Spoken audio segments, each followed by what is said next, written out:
Hey there, I am back with a deck preview for Secret of the Sea from Fris Cards.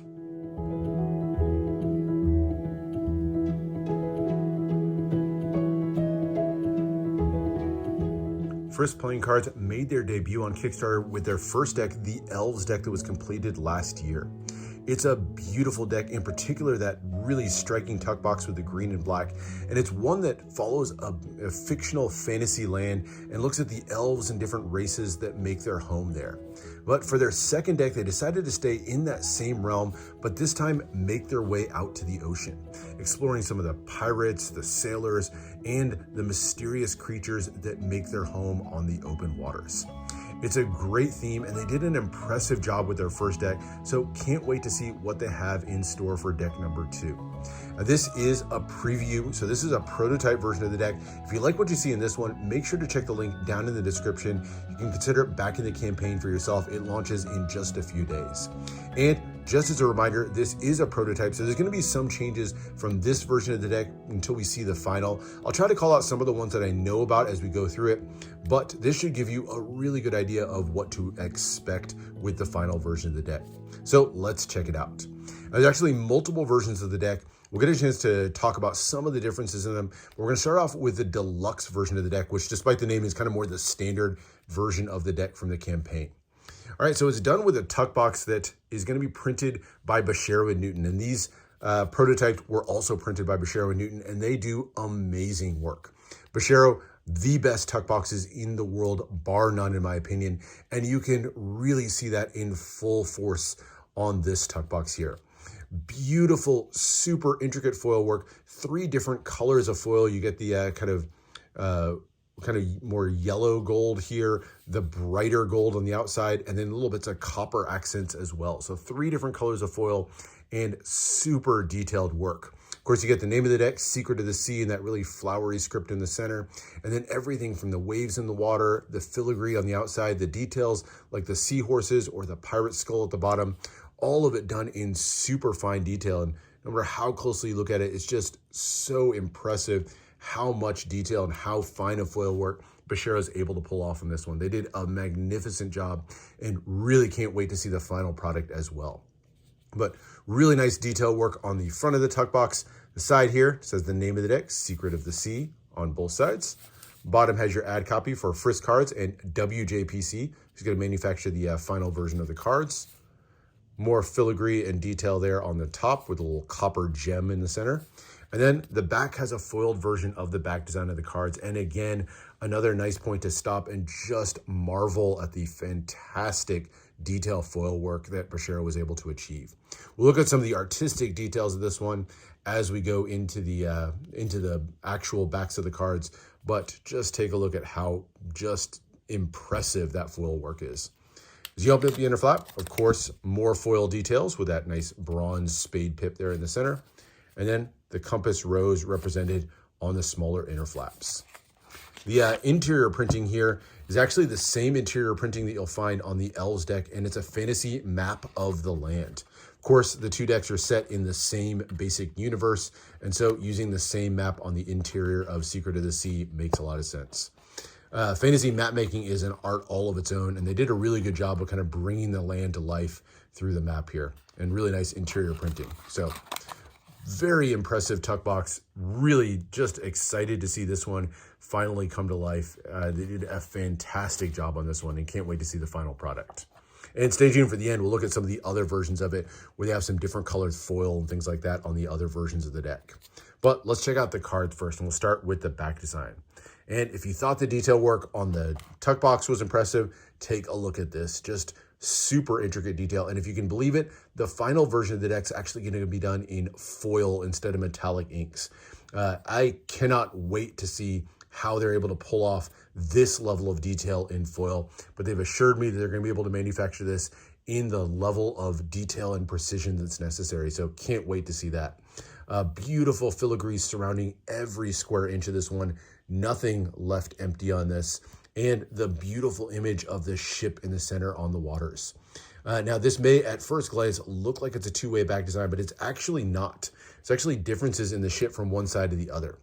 So on one side, you can see the proud ship on the waters there, the sails billowing in the wind. But if you turn it to the other side, you'll see the tattered sails and the damaged hull, kind of making this a bit of a life and death motif, the ship having been attacked on the other side. That life and death motif is kind of followed through as we get into the court card. So you'll see that come back, but it's kind of a cool little addition that gives some extra life and meaning to the back design of the cards without detracting too much from its functionality. But really cool look to this one, and really excited to see how they're able to pull this off in foil. I think some of the lines are going to be a little bit thicker to account for some of the tolerances of the foil and things like that, but excited to see this one in its final form. So there's your back design. Now we check out the cards. We start off with the pair of jokers. The art style on this one is definitely changed from the Elves deck, and I think it's a nice change. I think the artist on this one did a really nice job. It's all done in this sort of pen and ink style to it. Almost looks like it's been hand-drawn or hand-sketched, and it's really nice artwork on this one overall. The first two, done in black and white, are a pair of classic mythological characters that you'll see throughout time. The first, of course, is King Triton. You'll know him with the trident in his hands. And just like the back designs of the deck are going to ultimately have gold foil, the faces are going to as well. And so you'll see some of the elements on here will ultimately be accented in gold foil. Things like the trident there, of course, will be given that foil treatment to give it just a little bit of extra pop. But that's on the one joker, and then the red joker features the siren. The sirens were said to use their voice to tempt sailors to crash their ships on the rocks. So very interesting pair of jokers, and a little sneak peek of the art style that we'll see throughout. Next, we get into the aces, and the aces make a dive into some of the monsters that roam their way through the seas. And again, all the gold ink that you see on this one going to ultimately be accented as gold foil instead. So give it just that extra little bit of life. And we start off with the power ace, the ace of spades, that big blue pip there in the center, accented with the gold foil, the ace of spades banner. And of course, you'll recognize the character in the back as the mighty Kraken. The Kraken was said to roam the northern sea and was one of the banes of sailors everywhere. The next of the creatures on the ace of diamonds, this is the most terrifying monster supposedly in the entire ocean. This is the skeletal snake monster, and I love the bones just sort of making their way all the way up, and then that menacing fanged bite with the mouth bared open at the top. Very cool look to it, and then wrapped around that diamond pip in the center, again, going to be accented with that gold foil. And then the club here with the glowing gold eyes, this is the giant octopus from the southern seas. Very similar to the Kraken, and I love the tentacles. Tentacles just never don't look cool on a card. Just really great kind of organic feel to it as they kind of chaotically make their way all through the entire card. And then finally, we have the Ace of Hearts with a look at the Sea Dragon. And the Sea Dragon in this lore is usually more of a solitary creature, preferring to keep to itself in its underwater cavern, but it will attack any human who tries to claim its golden skin as a trophy. And so there is the menacing Sea Dragon. Love this one and just how that body kind of winds its way through the entire card. So there are your four aces and some of the monsters that the sailors and pirates have to make their way with in the waters. All right, then we get to the number cards. They feature fairly small pips, but I love how they're embellished with little details in here. And again, ultimately going to be done in that gold foil. Kind of reminds me of Kevin Cantrell and what he does with his pips. Always includes intricate little details in there just to give you extra little bit of interest. But the spades, which by the way are kind of a dark blue, kind of like the waters instead of black, but they feature the skull and crossbones there in the center. And then the red diamonds here have the anchor with the rope wrapped around it. And then as you get into the clubs, you get the hooks there with the compass rose at the top. And finally, we get into the hearts that feature the pair of knives there at the bottom. So classic red on the red cards, and then that deep blue as the black cards. And then we get into the court cards. And the court cards, just like the jokers, all done in that sort of pen and ink style, black and white throughout, and really nice artwork on these as well. And just like the back design, these have that life and death motif on them. So on one side, you'll see the live version of the character. And then as you flip it to the other side, the skeletal remains are all that are there. So it's kind of the same pose, but this time as a skeleton. And kind of a cool touch. A lot of them, or most all of them, will have an animal in the background. So you'll see like the coral snake here in the background. And as you flip it to the other side, you even get a skeletal version of that coral snake as well. Kind of a cool little touch and a fun little touch that really gives some extra interest to the cards.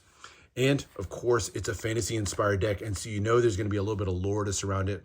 And so each one of the suits is going to represent a different class of characters throughout the land. And we start off here with the first of the pirate races. The spades represent the Tenshidian pirates. They're actually a principled race of pirates who kind of see themselves as a bit of a Robin Hood.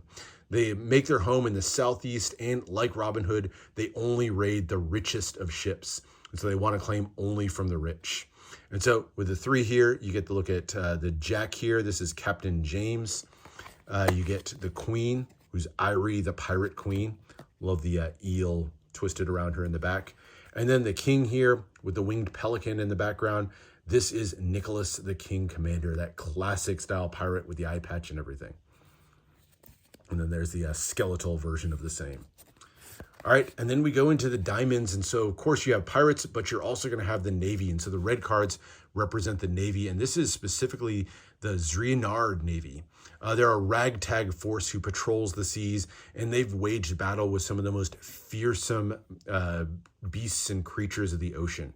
So a little bit of a kind of almost a volunteer force with lots of different characters who've just made their way into this Navy. And we start off with Hamir as the Jack here. Now, this is actually a callback to one of the cards from the Elf deck.